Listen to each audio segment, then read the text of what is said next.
Alrighty, everyone, welcome back. We're back in the setup. It's been a while since we've been here, but regardless, through the first about 2 weeks of the NHL season, there are 3 teams that are still currently undefeated at the time of recording of this video, and today we're going to talk about all 3 of them. So, we're going to do this in 3 different segments. We're going to do one on the Boston Bruins, we're going to do one on the Colorado Avalanche, and we're going to do one on the Vegas Golden Knights. So then that way, the timestamps will be posted down below for those fans of those teams that just want to see their specific team. But hey, if you want to watch the whole video, go ahead. You can. So we're going to start off with the Boston Bruins because that's alphabetical order and that's how things go. Boston, they have played 6 games. They are 6-0 for 12 points, and they are second in the NHL. Now, what rules them over Colorado in the standings, because obviously they played the same games with the same record and that, is goals scored, which I believe Boston leads in, if I'm correct. So they have been a great team. But I will say this about the Bruins, and I know people and I know Bruins fans may come at me for this and criticize me for how I'm treating them, but their schedule has been, through these first 6 games, it's been relatively weaker than some of the other schedules in the league. Like, they played Chicago twice, they played Anaheim, and they're going to play Anaheim in their 7th game. They played teams like San Jose. They have been on that Western California road trip to start the season, so it's not entirely their fault, but more or less the season for them so far has been more of non-playoff teams than playoff teams. And that's not to discredit anything that Boston's done. They've played great in all 6 of their games. I've watched a few of them. And some of the guys who I thought have looked very notable was obviously David Pastrnak, the guy who has, I feel like, a lot more pressure on him now after that big winning season to not really necessarily run that season back, but try and get further than they were last year when they lost in the first round. But Pastrnak, 6 games played, 5 goals, 3 assists, 8 points. He's looked good in those 6 games played. Consistent goal scorer, looking awesome. Next up then, Brad Marchand, the captain. He's played 6 games, has 4 goals, 3 assists for 7 points.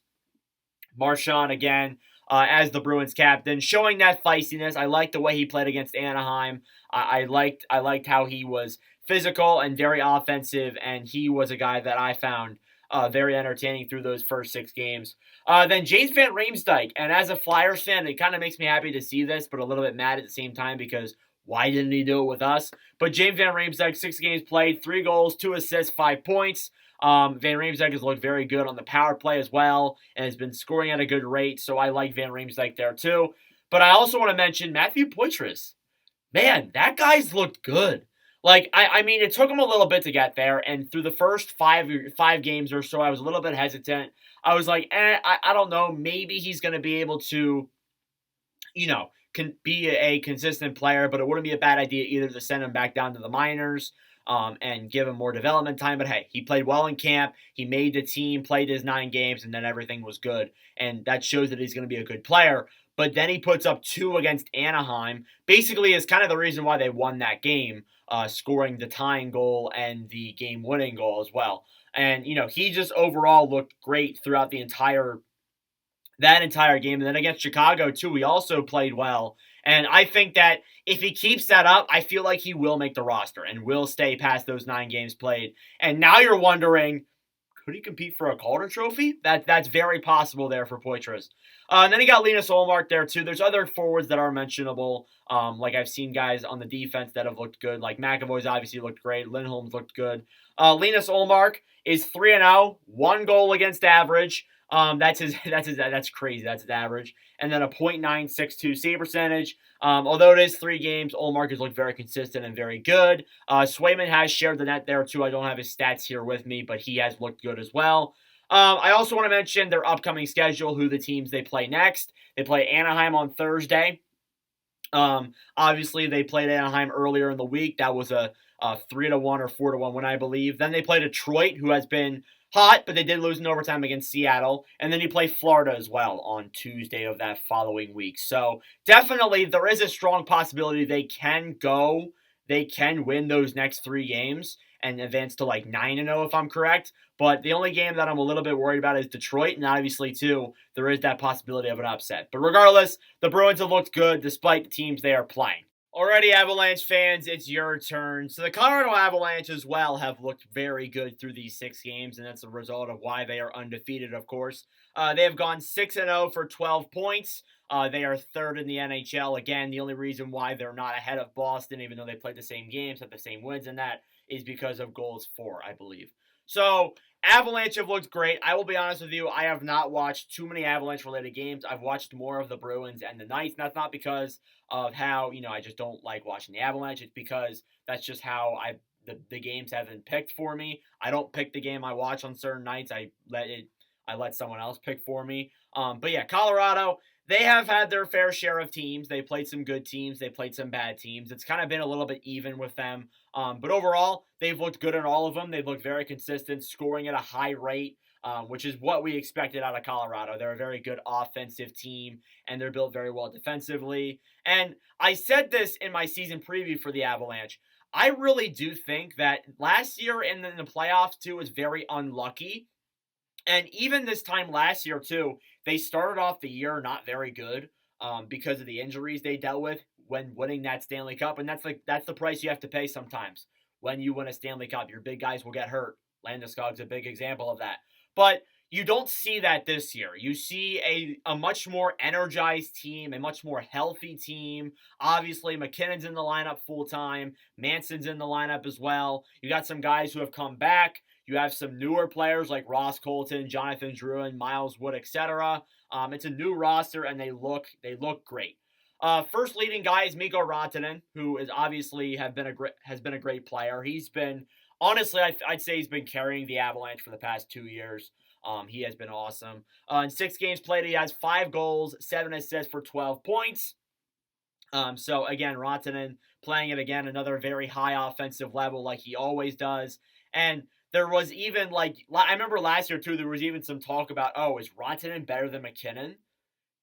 I don't know about that, but he's definitely very underrated still, and people often forget him being on Colorado, overshadowed by McKinnon and Makar, obviously. Which, speaking of Makar is second in scoring with 6 games played, 3 goals, 6 assists for 9 points. I've liked Makar's play as well. I think Makar's overall looked very good offensively and still solid defensively. Taves looked great as well, was recently signed to a contract. So, just they look great defensively right now as well. And then Nathan McKinnon there too is third in scoring with 6 games played, 4 goals, 3 assists, 7 points. So right there you have 3 players that are above a point per game. They just overall look very high scoring offensively. And honestly, they don't really show many signs of stopping. Now, I will say this. Their last game against the New York Islanders was a tad bit concerning because they did let in, I believe it was 4 or 5 goals. And I'm not saying that, that's just going to ruin their season and all that, but that is something I do want to keep in mind because you have Alex Georgiev playing all 6 of these games so far. When are you going to give Francouz or whoever's the backup at this point a chance? Prosvetov, sorry. I know Francouz is hurt. Ivan Prosvetov, one of my Coyotes goalies, is the backup.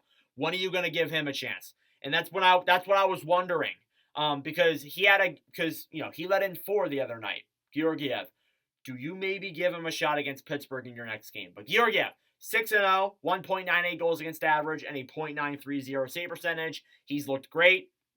No debate there. He's looked awesome behind that Colorado defense as well. And Georgiev, again, there is that question, when is he going to not start a game and we're going to let Prosvetov play? Because each of these other 2 goalies, they collectively have another goalie behind them, Ullmark and Hill, like Thompson and Swayman, that can, still hold down the fort. With Prosvetov, he's not a bad goalie. From a Coyotes fan, he's not a bad goalie. He's just unproven in the NHL. In the games he did play last year with Arizona, obviously they are a bad team, but in those games he didn't look so good. And it wasn't entirely his fault either. So yeah, I do wonder that with Colorado. Do you maybe give them the start against Pittsburgh? Well, speaking of which, they play Pittsburgh, I believe, on Thursday, and then they play Buffalo that following Tuesday to wrap out October. So there is a good possibility they can go 8-0. Pittsburgh has struggled, and so has Buffalo. So definitely those are 2 teams that I'm looking out there for. But yeah, honestly, I look at all 3 of these teams, and I'm going to say this for the Vegas Golden Knights too when we get to them. I honestly think that all of them really could realistically win their next 3 or 2 to 3 games. They could. They really could win out the rest of October. These teams just look that good right now. And that offensively driven and defensively driven as well, that they honestly could just win out October. Like, all 3 of them look great right now. So, yeah, Colorado, amazing. They've looked awesome, but I don't know if they've looked as good as Vegas. All right, and last but not least now, we have the Vegas Golden Knights. The Golden Knights, I watched them play last night at 11 p.m. Eastern time. I heavily regret it because A, my favorite team, the Flyers, lost, and B, I had testing the next morning. So that was wonderful. But regardless, Vegas has looked great. And there's no other way to say it. This team really, ever since game one of the Cup Finals, and even before that too, they've just looked so good. Honestly, I look at them. I don't even feel like they're really that highly skilled than some of the other teams, and that's not discrediting Vegas whatsoever. I think they're just so well coached by Bruce Cassidy that's why they are just so good right now. And they always seem to find a way to, like last night against the Philadelphia Flyers, I'm going to bring this up a lot because I did watch that game. Philadelphia, and I'm going to give credit to them because they are my Flyers. I love my Flyers. They kind of outplayed Vegas for most of the game. They really did. It was 2-1 for the majority of the game, and then towards the end of the third and the second half of the third period, Paul Cotter scores an amazing goal through his legs and right 5-hole on Hart. And then Shea Theodore, with 31 seconds left, puts Vegas ahead 3-2. Again, this team just seems to always be able to find a way to win. And it's just unbelievable how they can do this. It's shocking. And Philly's already been through enough with the Phillies and all that. But, we're not here to talk about baseball. Anyways, Vegas. Obviously, as I said, they're 7-0. They have 14 points. They're first in the NHL. They just seem to be riding this streak out right now. They haven't lost since Game 3 of the Cup Finals, which was months ago. So, they have just been playing at an insane pace. Obviously, they did lose in preseason, but we don't talk about that. You got Jack Eichel leading the way with Vegas. 7 games played, 3 goals, 5 assists, 8 points. Eichel looks better. Honestly looks better than he did last year. Not necessarily in the playoffs, but in the regular season. Like last year, Eichel didn't even crack 70 points. But this year, he's already going at a really fast pace and playing very well. Like last night against Philly, he didn't score, but he still played really well overall. And I just like, the overall way he's playing. And he seems to, have found his groove a little bit better on Vegas this year, if that makes any sense. Then you got William Karlsson. Honestly, an amazing center. 7 games played, 2 goals, 5 assists, 7 points. Playing great, moving the puck very well. Just overall a great center there. And then you got Chandler Stevenson, one of the guys who I talk about that is extremely underrated for Vegas. He is so easily forgotten on that team. But regardless, 7 games played, 2 goals, 5 assists, 7 points, same stat line as Karlsson. But still, worth mentioning there. All 3 of those guys are a point per game on average. So, yeah, just the offense is riding right now. The defense looks good. They recently got Martinez back.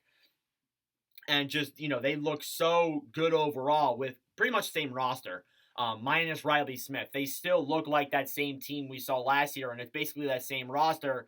And if they keep playing like this, they keep playing the way they are, I honestly kind of feel like they could go back-to-back. I really do think that they could make a run at the 2024 Stanley Cup. And maybe I'm jinxing them here, and maybe Vegas fans will come back at this video and yell at me in June. But I really do feel like if they keep playing this way, they can win another one. Absolutely. No question there. But obviously there are other teams in the league. The goalie that is leading the way for them is Aiden Hill, and I could not be happier as a Coyotes fan. He's 4-0, 1.73 goals against average, and a .934 save percentage. Again, I think he's looked awesome, and it shows that, even though, the playoffs, you could argue, oh, he's been lucky, he barely played at all. And there were people making arguments, too, that he's a top 5 goalie, top 10 goalie. I love Aiden Hill. He was one of my favorite goalies in Arizona, but I couldn't see that. If he keeps playing the way he's playing this year, yeah, he probably is going to be a top goalie, top 10 goalie. Absolutely. And when I do my top 10 goalies list on here again, for sure he's gonna be brought up if he keeps playing the way he is. But obviously Thompson's looked good behind him too. So they just look great right now. I really enjoy Vegas, and as much as a lot of people in the league hate them, and I was one that did hate them early on, I have come to really like Vegas and enjoy their team overall. So I'm really liking the way they're going right now, and just they still seem like it's still that group of misfits. Basically, a lot of those guys were rejected by their teams, and they have come over here and just have played so well. Their upcoming schedule is Chicago, Los Angeles, and Montreal. So they have Two of the three weren't playoff teams last year. One of them was, but they lost in the first round. So obviously, again, they could win out. They really could. They keep seeming to find a way. They played Chicago already. You know, they honestly just look so good. And I honestly don't know what will stop them. Maybe Bedard does, but who knows? So yeah, those are the three teams that are undefeated right now. If I were to pick which one loses first, I want to go with Boston because Boston's had a much easier schedule than some of these other teams. I would go Colorado 2 and then Vegas 3. I honestly, with the way that Vegas plays, I can't see a team stopping them right now. Like I genuinely cannot. They had the best start for like a Stanley Cup winning team after winning the cup in the next season. They have just looked so good. It's just not even funny. So yeah, those are the three undefeated teams. Let me know your thoughts on them in the comments down below. Thank you all for watching. If you enjoyed, make sure to leave a like, hit that subscribe button down below. I greatly appreciate it. Really enjoy making this video. I've uploaded for 135 straight days, which for those who've been following me for a long time, that's something I've never done. But regardless, thank you all for watching, and I will see you guys in the next video. Adios.